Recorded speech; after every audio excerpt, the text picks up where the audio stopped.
여러분, 이런 일이 정말 일어날 수 있을까요? 남편의 초라한 장례식장에 갑자기 나타난 백만장자. 한 명 때문에 한 여인의 인생이 완전히 뒤바뀌게 됩니다. 김수진 씨는 오늘 남편 김태호 씨의 장례식을 치르고 있었습니다. 작은 장례식장 한켠에 차려진 초라한 빈소에는 조화 하나 제대로 놓여 있지 않았습니다. 수진 씨는 검은 상복을 입고 앉아 있었지만 그 옷조차 몇 년 전에 산 것이 역력히 보였습니다. 수진아, 그래도 조화라도 하나 더 놓지 그래. 동네 친구 박 여사가 걱정스러운 목소리로 말했습니다. 돈이 어디 있어요? 장례비도 겨우 마련한 건데. 수진 씨의 목소리는 쉬어 있었습니다. 지난 20년간 가난과 고생 속에서 살아온 흔적이 그녀의 얼굴 구석구석에 새겨져 있었습니다. 장례식장은 텅 비어 있었습니다. 몇몇 동네 사람들과 친척 몇 명이 전부였습니다. 김태호 씨는 생전에 도박과 술로 주변 사람들과 등을 돌렸고 그 결과 죽어서도 쓸쓸한 마지막을 맞이하고 있었습니다. 오후 3시쯤이었습니다. 장례식장 입구에서 웅성거리는 소리가 들려왔습니다. 저 차 좀 봐봐. 벤츠 아냐? 우와, 저 정도면 억대는 넘을 것 같은데. 수진 씨가 고개를 돌려보니 장례식장 앞에 검은색 고급 승용차 한 대가 조용히 서 있었습니다. 운전석에서 나온 사람은 정장을 차려입은 운전기사였고 뒷좌석에서는 30대 정도로 보이는 남자가 천천히 내리고 있었습니다. 그 남자의 모습에 수진 씨는 순간 숨이 멎는 것 같았습니다. 키가 크고 단정한 얼굴, 품격 있는 몸가짐. 그가 입고 있는 검은 정장은 한눈에 봐도 비싼 것이었고 손목에 차고 있는 시계는 햇빛에 은은하게 빛나고 있었습니다. 저분이 누구실까요? 박 여사가 수군거렸습니다. 태호 씨한테 저런 지인이 있었나? 그 남자는 장례식장으로 들어오면서 주변을 둘러보았습니다. 그의 눈동자에는 어떤 복잡한 감정이 스쳐 지나갔습니다. 분노인지 슬픔인지 아니면 다른 무엇인지 알 수 없는 표정이었습니다. 수진 씨는 가슴이 두근거리기 시작했습니다. 왜인지 모르겠지만 그 남자를 보는 순간 묘한 기분이 들었습니다. 어디선가 본 것 같은 하지만 확실하지 않은 그런 느낌이었습니다. 남자는 조용히 빈소 앞으로 걸어왔습니다. 그의 발걸음은 확신에 차 있었지만 동시에 조심스러워 보였습니다. 마치 오랫동안 준비해온 이 순간을 위해 모든 것을 각오한 사람처럼 말입니다. 장례식장의 분위기가 갑자기 달라졌습니다. 모든 사람들의 시선이 그에게 집중되었고 작은 속삭임들이 여기저기서 들려왔습니다. 수진 씨의 손은 어느새 떨리고 있었습니다. 무언가 큰일이 일어날 것 같은 예감이 들었기 때문입니다. 그 남자가 빈소 앞에 도착했을 때 수진 씨의 세상이 완전히 뒤바뀌었습니다. 그가 고개를 들어 영정사진을 바라보는 순간 수진 씨는 그의 옆모습을 또렷하게 볼 수 있었습니다. 아, 안 돼. 수진 씨의 입에서 작은 신음이 새어나왔습니다. 그녀의 얼굴은 하얗게 질렸고 손은 심하게 떨리기 시작했습니다. 그 남자의 옆모습이, 그 눈썹이, 그 코의 모양이 너무나 익숙했기 때문입니다. 15년 전 15살에 실종된 아들 민준이의 모습과 너무나 닮아 있었습니다. 민준아. 수진 씨는 떨리는 목소리로 작게 불러보았습니다. 하지만 그 남자는 돌아보지 않았습니다. 대신 영정사진을 한참 바라보더니 천천히 절을 올렸습니다. 박 여사가 수진 씨의 얼굴을 보고 깜짝 놀랐습니다. 수진아, 너 왜 그래? 얼굴이 왜 이렇게 하얘? 저 사람이. 수진 씨는 말을 잇지 못했습니다. 설마 하는 마음과 간절한 바람이 동시에 그녀의 가슴을 조여왔습니다. 그 남자가 절을 마치고 몸을 일으켰습니다. 그리고 천천히 수진 씨 쪽을 바라보았습니다. 그 순간 시간이 멈춘 것 같았습니다. 수진 씨의 눈과 그 남자의 눈이 마주쳤을 때 둘 다 아무 말도 할 수 없었습니다. 어머니. 그 남자가 낮고 차분한 목소리로 말했습니다. 하지만 그 목소리에는 따뜻함이 전혀 없었습니다. 오히려 차가운 서늘함만이 느껴졌습니다. 수진 씨는 그 자리에서 주저앉을 뻔했습니다. 민준아, 정말 민준이야? 그녀의 목소리는 떨리고 있었고 눈에서는 어느새 눈물이 흘러내리고 있었습니다. 네, 조민준입니다. 그는 정중하지만 냉정하게 대답했습니다. 어머니라고 부르지도 않았고 감정을 드러내지도 않았습니다. 마치 처음 만난 사람에게 하는 인사 같았습니다. 주변 사람들이 웅성거리기 시작했습니다. 저분이 민준이라고? 15년 전에 실종됐던 그 아이. 어머나, 정말 크게 성공한 것 같네요. 수진 씨는 떨리는 다리로 일어서서 아들에게 다가가려 했습니다. 민준아, 어머니야. 우리 민준이 맞지? 그녀의 손이 아들의 팔을 향해 뻗어졌습니다. 하지만 민준은 한 발 뒤로 물러섰습니다. 죄송하지만 거리를 두고 이야기했으면 합니다. 그의 말투는 예의 바르지만 차가웠습니다. 마치 완전한 타인에게 하는 말 같았습니다. 수진 씨는 그 말에 가슴이 무너지는 것 같았습니다. 민준아, 어머니가 얼마나 너를 찾았는지 아니? 15년 동안 하루도 빠짐없이. 그런 이야기는 나중에 하시죠. 민준이 그녀의 말을 끊었습니다. 지금은 아버지의 장례식이니까요. 그는 아버지라는 말을 할 때 특별한 감정을 드러내지 않았습니다. 오히려 더욱 차갑게 느껴질 정도였습니다. 수진 씨는 아들의 변한 모습에 충격을 받았습니다. 예전에 밝고 활발했던 민준이의 모습은 어디에도 찾을 수 없었습니다. 장례식장의 분위기는 완전히 달라졌습니다. 초라했던 빈소 앞에 고급 정장을 입은 성공한 남자가 서 있는 모습은 마치 다른 세계의 이야기 같았습니다. 하지만 그 성공 뒤에 숨겨진 차가운 마음은 어머니의 가슴을 더욱 아프게 만들고 있었습니다. 장례식이 끝난 후 수진 씨는 간절한 마음으로 아들과 이야기할 시간을 청했습니다. 민주는 잠시 망설이더니 장례식장 한켠의 작은 상담실에서 만나자고 했습니다. 상담실 안에서 모자는 마주 앉았습니다. 수진 씨는 아들의 얼굴을 한참 바라보며 눈물을 흘렸습니다. 민준아, 정말 우리 민준이구나. 어머니가 얼마나 보고 싶었는지 알아.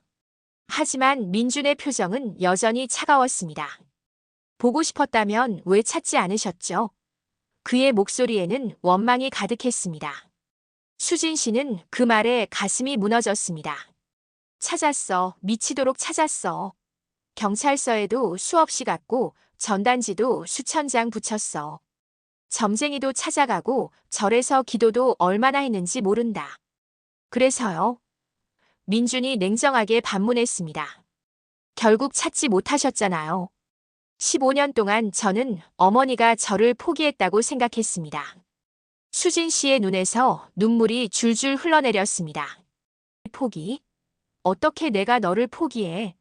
하루도 빠짐없이 너를 생각했는데 밤마다 너 꿈을 꾸면서 울었는데. 말로는 뭐든 할 수 있죠.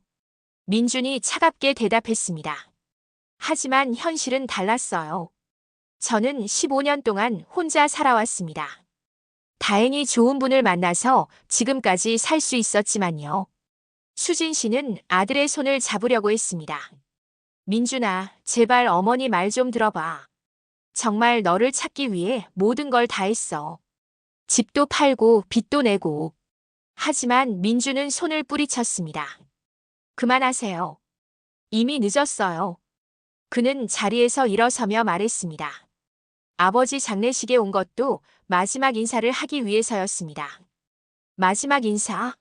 수진 씨가 놀라서 물었습니다. 네. 이제 정말 끝입니다. 저는 조민준으로 살고 있고 앞으로도 그럴 겁니다. 민준의 목소리는 단호했습니다. 수진 씨는 아들 앞에 무릎을 꿇었습니다. 민준아, 제발. 어머니가 잘못했어. 너를 지키지 못한 게 어머니 잘못이야. 그러니까 제발 용서해줘. 하지만 민준은 그런 어머니를 내려다보며 말했습니다. 용서는 무슨 용서예요? 이미 끝난 일입니다. 저는 지금의 삶이 만족스러워요. 굳이 과거로 돌아갈 이유가 없어요. 그래도 넌 내 아들이야. 내가 낳은 내 아들이라고. 수진 씨는 울부짖었습니다. 생물학적으로는 그렇겠죠. 하지만 그것만으로는 부족해요. 민준이 냉정하게 대답했습니다. 15년이라는 시간은 모든 걸 바꿔놓습니다.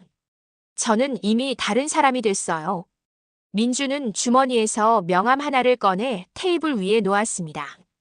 혹시 연락할 일이 있으시면 여기로 하세요. 하지만 개인적인 만남은 사양하겠습니다. 그는 그 말을 마치고 상담실을 나가려 했습니다. 수진 씨는 바닥에 무릎을 꿇은 채로 울고 있었습니다. 민준아, 가지 마. 제발 가지 마. 하지만 민주는 돌아보지 않았습니다. 문을 열고 나가면서 마지막으로 한마디만 남겼습니다. 아버지 조이는 표했으니 이제 저는 갈게요. 건강하게 사세요. 수진 씨는 혼자 남겨진 상담실에서 한참을 울었습니다. 15년 만에 만난 아들은 완전히 다른 사람이 되어 있었습니다. 그리고 그 차가운 마음은 어머니의 가슴을 얼음처럼 얼려버렸습니다. 장례식이 끝나고 며칠 후 수진 씨는 남편의 유품을 정리하기 시작했습니다. 작은 원룸에는 정리할 것도 별로 없었지만 그녀는 무거운 마음으로 하나하나 살펴보고 있었습니다. 낡은 서랍장을 열어보니 오래된 서류들과 함께 작은 상자 하나가 나왔습니다. 수진 씨는 그 상자를 한 번도 본 적이 없었습니다. 이게 뭐지? 그녀는 조심스럽게 상자를 열어보았습니다.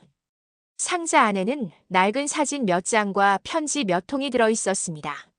첫 번째 사진을 보는 순간 수진 씨는 깜짝 놀랐습니다. 그것은 민준이가 15살 때 찍은 사진이었습니다. 하지만 이상했습니다. 그 사진은 민준이가 실종되기 며칠 전에 찍힌 것 같았는데 왜 남편이 따로 보관하고 있었을까요? 두 번째 사진을 보고 수진 씨는 더욱 당황했습니다. 그 사진에는 김태호와 낯선 남자가 함께 찍혀 있었고 그 남자가 민준이를 안고 있는 모습이었습니다.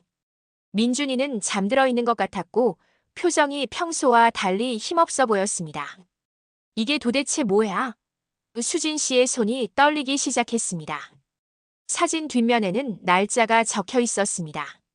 바로 민준이가 실종된 그날이었습니다. 편지를 펼쳐보니 남편의 손글씨였습니다. 글씨는 떨리고 있었고 여기저기 눈물 자국이 묻어 있었습니다. 수진아, 미안하다. 정말 미안하다. 내가 민준이를 지키지 못했다. 아니, 지키지 못한 게 아니라 내가 우리 아들을. 편지는 여기서 끊어져 있었습니다. 마치 도저히 쓸 수 없어서 중단한 것 같았습니다. 수진 씨는 다른 편지를 찾아보았습니다. 두 번째 편지에는 좀 더 구체적인 내용이 적혀 있었습니다. 조형기라는 사람이 민준이를 잘 키워줄 거라고 했다. 그는 아이가 없어서 입양을 원한다고 했다. 하지만 정식 절차를 밟으면 시간이 오래 걸린다며 돈을 주고 아이를 맡기라고 했다. 나는 도박비 때문에 미쳐 있었다. 그래서 우리 민준이를. 수진 씨는 편지를 읽으면서 온몸이 떨렸습니다. 설마 그런 거야? 그녀의 목소리는 떨리고 있었습니다. 세 번째 편지에는 더욱 충격적인 내용이 적혀 있었습니다. 민준이는 잠들어 있을 때 데려갔다. 수면제를 탄 우유를 먹여서. 조영기는 아이가 깨지 않게 조심스럽게 데려간다고 했다. 나는 그때까지도 민준이가 더 좋은 환경에서 살게 될 거라고 생각했다. 하지만 시간이 지나면서 내가 한 일이 얼마나 끔찍한 일인지 깨달았다. 수진 씨는 그 자리에서 주저앉았습니다. 안 돼. 이런 일이. 그녀의 눈에서 눈물이 쏟아져 내렸습니다. 15년 동안 아들을 찾아 헤맸는데 알고 보니 남편이 아들을 팔아넘긴 것이었습니다. 마지막 편지에는 남편의 후회와 죄책감이 고스란히 드러나 있었습니다. 수진아, 너는 끝까지 민준이를 찾으려고 했는데 나는 진실을 말할 용기가 없었다. 나는 비겁한 놈이다. 민준이가 언젠가 돌아와서 나를 용서해 줄 거라고 기대했지만 그럴 자격도 없는 것 같다. 내가 죽거든 이 편지들을 민준이에게 전해주오. 아빠가 정말 미안했다고. 수진 씨는 편지를 읽고 난 후 한참을 울었습니다. 분노와 슬픔, 그리고 이해할 수 없는 복잡한 감정들이 가슴속에서 소용돌이쳤습니다. 이제야 민준이가 왜 그렇게 차갑게 대했는지 이해할 수 있었습니다. 아들은 진실을 알고 있었던 것입니다. 다음 날 수진 씨는 떨리는 손으로 민준의 사무실에 전화를 걸었습니다. 민준아, 어머니야. 너와 꼭 만나야 할 일이 있어. 말씀드렸듯이 개인적인 만남은 내 아버지가 남긴 편지를 찾았어. 수진 씨의 말에 전화 너머가 조용해졌습니다. 한참의 침묵 후에 민준이 대답했습니다. 그럼 오늘 저녁 7시에 강남역 근처 카페에서 만나시죠. 카페에서 만난 모자는 서로 다른 세계에서 온 사람들 같았습니다. 민준은 깔끔한 비즈니스 캐주얼 차림이었고 수진 씨는 여전히 낡은 옷을 입고 있었습니다. 수진 씨는 편지들을 테이블 위에 올려놓았습니다. 이걸 읽어봐. 그녀의 목소리는 떨리고 있었습니다. 민준은 편지를 한 장씩 읽어나갔습니다. 그의 표정은 점점 어두워졌고 마지막 편지를 읽을 때는 손이 떨리고 있었습니다. 어머니는 언제 이걸 발견하셨어요? 민준이 조용히 물었습니다. 어제 유품을 정리하다가. 수진 씨는 울먹이며 대답했습니다.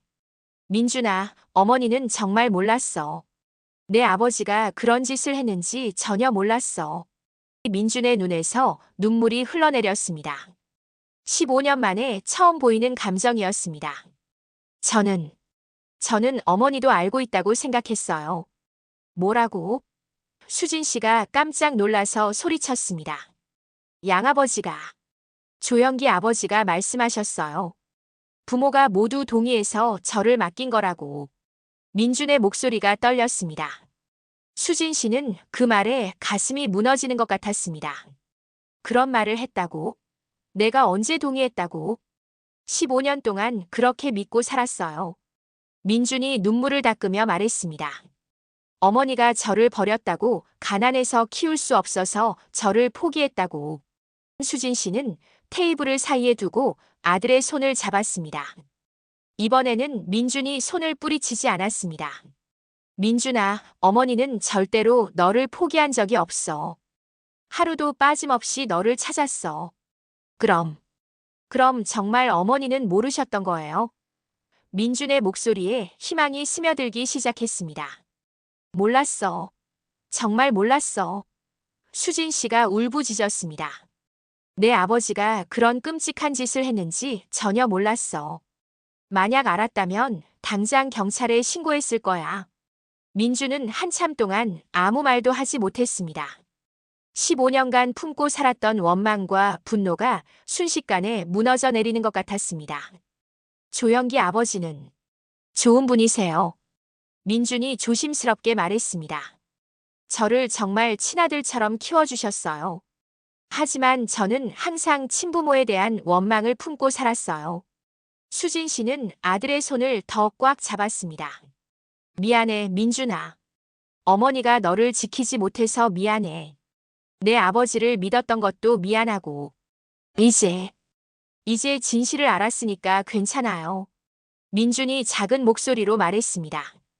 하지만 아직도 이해가 안 가는 게 있어요. 뭐가? 왜 아버지는 진실을 말하지 않으셨을까요? 왜 어머니만 고생하도록 내버려뒀을까요? 수진 씨도 그 질문에 대답할 수 없었습니다.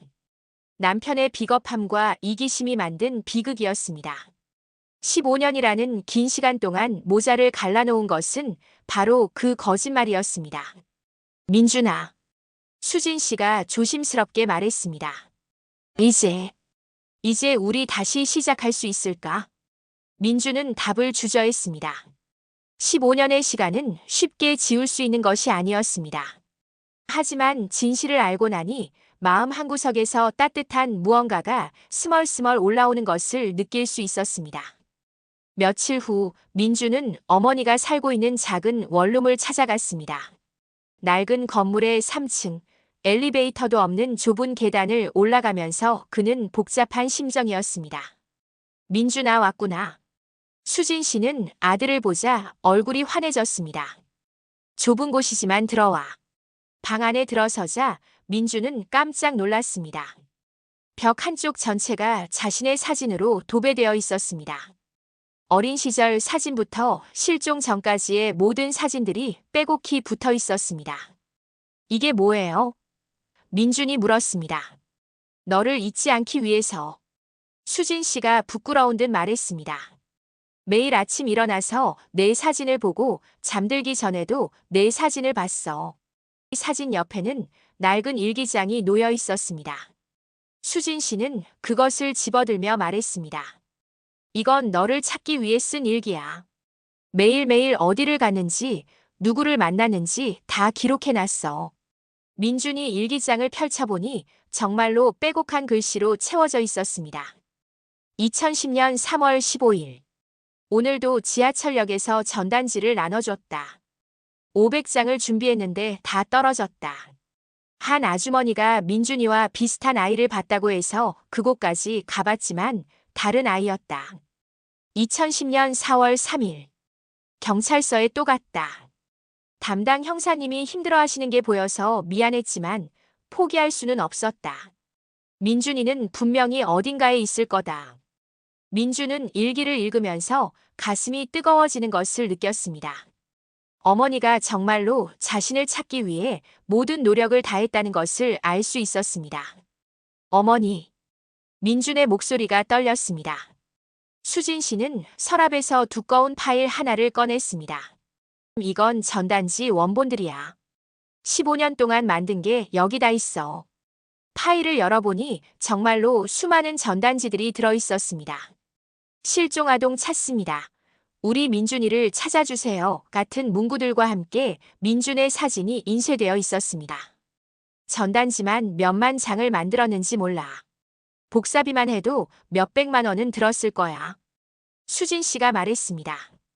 그때 우리가 얼마나 가난했는지 아는데도 전단지 만드는 것만은 절대 포기할 수 없었어. 민주는 전단지를 한 장씩 넘겨보며 말했습니다. 정말 이렇게 많이 찾으셨던 거예요? 그것뿐만이 아니야.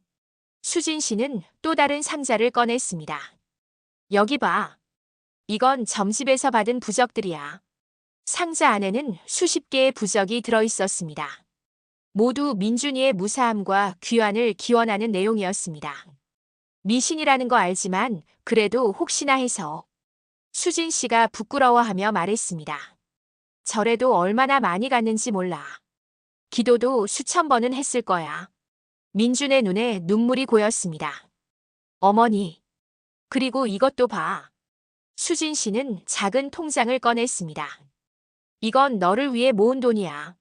내가 돌아왔을 때 쓰라고. 통장을 보니 작은 금액들이 조금씩 적립되어 있었습니다. 월 3만 원, 5만 원씩 15년 동안 꾸준히 모은 것이었습니다. 많지는 않지만 그래도 내가 필요한 것이 있을 때 쓰라고 모아놨어. 수진 씨의 목소리가 떨렸습니다. 민주는 더 이상 참을 수 없었습니다. 그는 일어서서 어머니를 끌어안았습니다. 어머니, 미안해요. 정말 미안해요. 무슨 소리야? 내가 뭘 미안해? 수진 씨도 아들을 꽉 안았습니다. 어머니를 오해했어요. 어머니가 저를 버렸다고 생각했어요. 정말 바보 같았어요. 민준이 울먹이며 말했습니다. 괜찮아. 이제 다 끝났어. 우리 민준이가 돌아왔으니까 다 끝난 거야. 수진 씨도 눈물을 흘리며 아들의 등을 토닥여 주었습니다.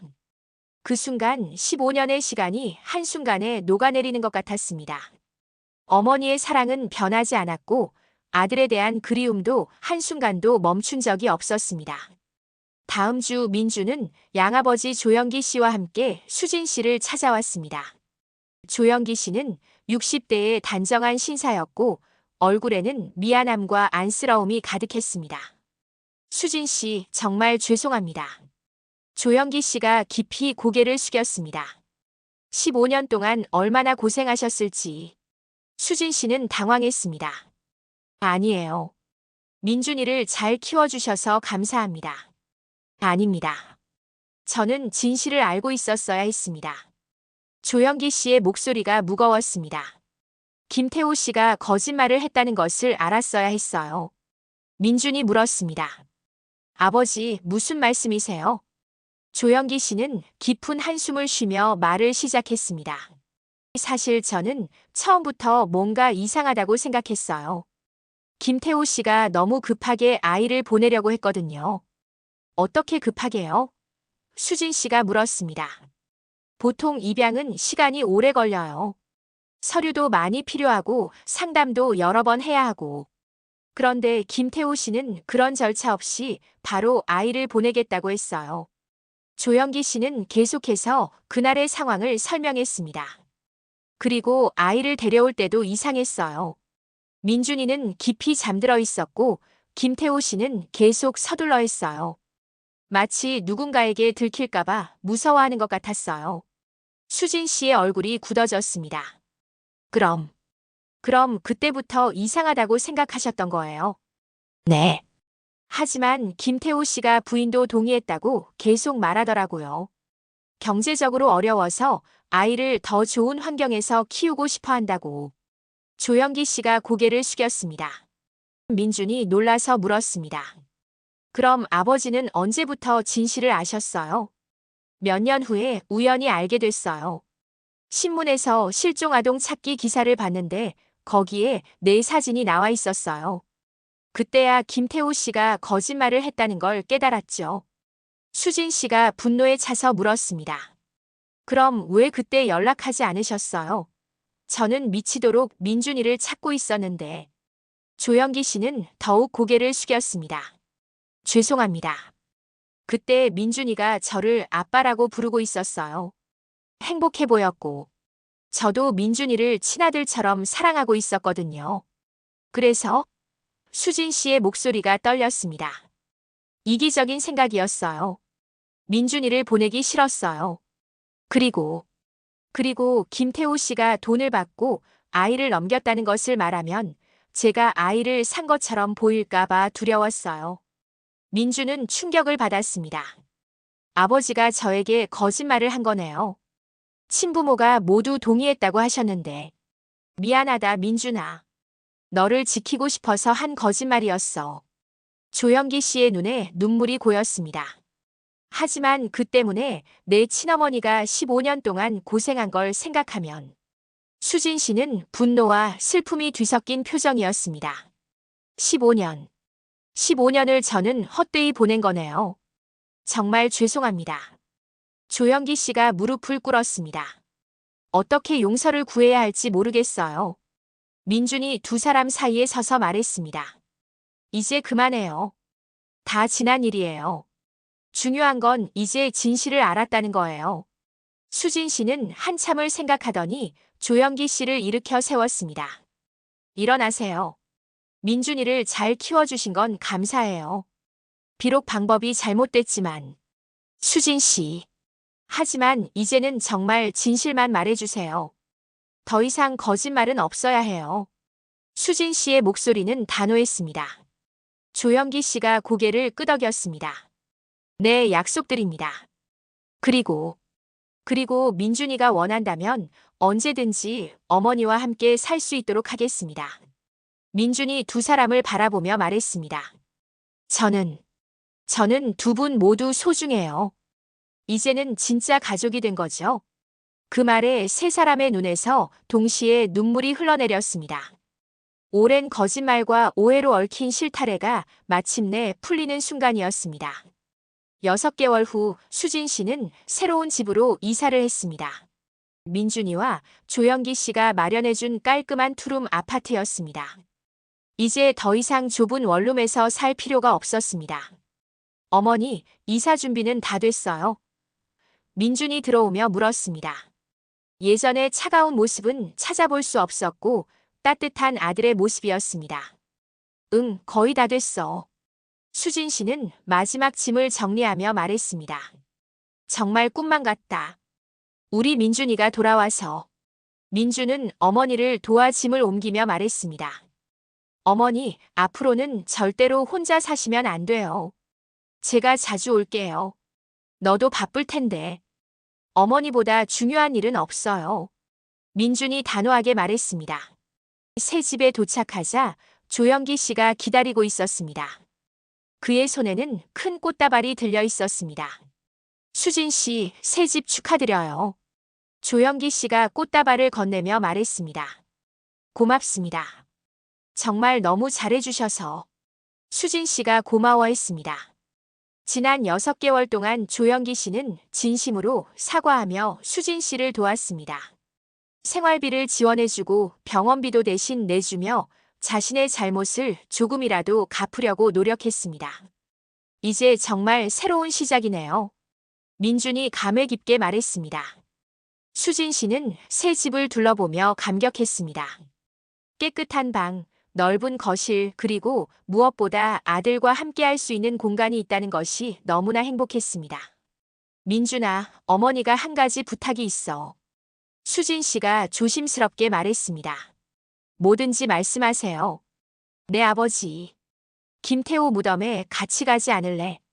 수진 씨의 목소리가 떨렸습니다. 민준은 잠시 망설였습니다. 아직도 아버지에 대한 복잡한 감정이 있었기 때문입니다. 아버지를 용서하라는 건 아니야. 하지만 그래도 내 친아버지니까 한 번은 인사를 해야 할 것 같아서. 다음 주 일요일 세 사람은 함께 김태호의 묘를 찾았습니다. 작은 공원 묘지 한켠에 있는 초라한 묘비 앞에서 민준은 한참을 서 있었습니다. 아버지. 민준이 조용히 말했습니다. 저예요, 민준이에요. 바람이 불어와 나뭇잎들이 바스락거렸습니다. 아버지가 한 일은 용서할 수 없어요. 하지만 그래도 저를 낳아주신 건 감사해요. 민준의 목소리가 떨렸습니다. 그리고 어머니를 혼자 두고 가신 건 정말 용서 못해요. 앞으로는 제가 어머니를 지킬게요. 수진 씨는 아들 옆에서 조용히 울고 있었습니다. 조영기 씨도 숙연한 표정으로 서 있었습니다. 아버지, 이제 편히 쉬세요. 어머니와 저는 잘 살 거예요. 민준이 마지막으로 말하고 묘비 앞에 국화꽃을 놓았습니다. 묘지를 나오면서 수진 씨가 말했습니다. 민준아, 고마워. 내가 있어서 어머니는 정말 행복해. 저도요, 어머니. 어머니가 있어서 저도 행복해요. 세 사람은 함께 걸어가며 새로운 미래에 대해 이야기했습니다. 15년의 이별은 끝났고 이제는 함께할 시간만이 남아 있었습니다. 그날 저녁 새 집에서 세 사람은 처음으로 함께 식사를 했습니다. 수진 씨가 정성스럽게 차린 밥상 앞에서 민준은 말했습니다. 어머니, 조영기 아버지, 이제 우리 정말 가족이에요. 그럼 당연하지. 수진 씨가 환하게 웃으며 답했습니다. 조영기 씨도 따뜻하게 미소 지었습니다. 민준아, 앞으로는 2명의 부모가 있는 거야. 얼마나 좋아. 그렇게 오랜 시간 흩어져 있던 가족이 다시 모였습니다. 비록 평범한 가족의 모습은 아니었지만 서로를 사랑하고 이해하는 진정한 가족이 되었습니다. 15년의 아픔과 그리움, 오해와 분노는 모두 용서와 사랑으로 바뀌었습니다. 그리고 그들에게는 새로운 희망으로 가득한 미래가 기다리고 있었습니다.